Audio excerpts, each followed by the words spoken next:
এই এখন হচ্ছে গোপালকে স্নান করাচ্ছি। নমস্কার বন্ধুরা, বেঙ্গলি ব্লগার নুপুরের চ্যানেলে আপনাদের সবাইকে স্বাগত। আজকে সবাই জানে 7টার সময় আজকে অমাবস্যা লাগবে। এখানে ঠাকুরকে স্নান করাচ্ছি, ঠাকুরকে স্নান করে সাজাবো। এখানে হচ্ছে আতর দিচ্ছি, এটা হচ্ছে ইত্তার, এটা হচ্ছে গোলাপের, আর দিলাম অগ্র, আর এটার মধ্যে চন্দন দেওয়া আছে। এবার আমি গোপালকে স্নান করাবো। হে কৃষ্ণ করুণা সিন্ধু দীনবন্ধু জগৎপতি গোপেশ গোপিকাকান্তম রাধাকান্তম নমস্তুতে। কৃষ্ণ করুণা সিন্ধু দীনবন্ধু জগৎপতি গোপেশ গোপিকাকান্তম রাধাকান্তম। এবার হচ্ছে বাজরঙ্গবলীকে স্নান করাবো। জয় শ্রীরাম, জয় শ্রীরাম, জয় শ্রীরাম, জয় শ্রীরাম, জয় শ্রীরাম, জয় শ্রীরাম, জয় শ্রীরাম, জয় শ্রীরাম, জয় শ্রীরাম, জয় বাজরঙ্গবলী, জয় শ্রীরাম। এবার ঠাকুরকে আমরা পুছিয়ে নেব। গোপালকে এবার স্নান করানো হয়ে গেল, বা গোপালকে পচিয়ে দিচ্ছি, গা পঞ্চ করিয়ে দিচ্ছি।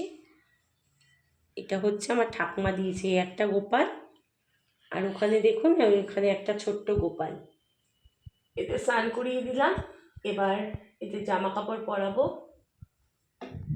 এইটা দুটো গোপাল, আর এগুলো হচ্ছে আমার ঠাকুমারই গোপাল। এগুলোকেও পুছিয়ে দিচ্ছি, এগুলো সিংহাসনের ওখানটা থাকে।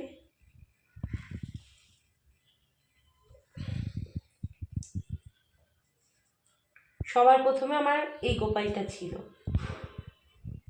যখন এই গোপালটা আমার আম্মা দিয়েছিল না, তখন একটা চোখ গোপালের ছিল না, সেটা আমি গোপালের লাগিয়েছি একটা চোখ। আর এটা আমার ঠাকুমা চলে যাবার আগে এই গোপালটা আমার কাছে দিয়ে গেছে। আর এই সিংহাসনটা দেখছেন, এটা হচ্ছে আমার ঠাকুমার সিংহাসন। অনেক বছর আগে মেলার থেকে কিনেছিল, মেলার থেকে কেনার পর ঠাকুমা ইউজ করতো। তারপর আমি ঠাকুমার সিংহাসনটা নিয়ে এসেছি।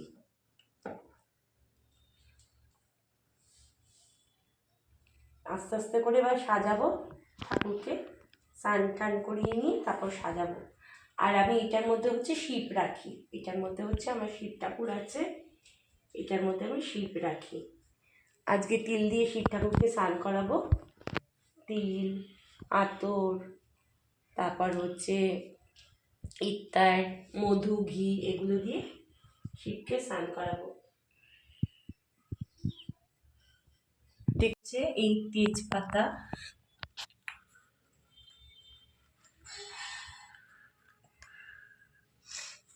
এবার দেব হচ্ছে দারচিনি, 7 টুকরো দেব। 1,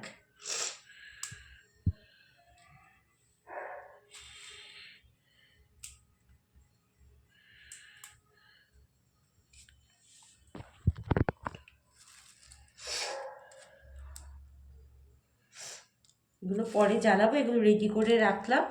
এবার দেখতে থাকুন, সঙ্গে থাকুন। আমি এখন পুজো দিতে বসবো। এই আসনে আমি পুজো করি, এটাকে কুশ আসন বলে, তার উপরে আসন পেতে পুজো করতে হয়। এটা বসবো, এখনো বসিনি, তাই এটা গোটানো রয়েছে। এরপর যখন পুজো করতে বসবো আর আপনাদের সাথে তখন কথা বলতে পারবো না, এই জন্য এর আগে কথাটা বলে নিলাম অমাবস্যাটা লাগার আগেই। এরপর আমি আর কথা বলতে পারবো না। এইভাবে সাজিয়ে গুছিয়ে নিয়েছি। যে যেখানে আছেন সবাই ভালো থাকুন, সুস্থ থাকুন। আজকের মতো আমি ভিডিওটা এখানেই শেষ করছি। ভগবান সবার মঙ্গল করুক, সবাই ভালো থাকুন। টাটা।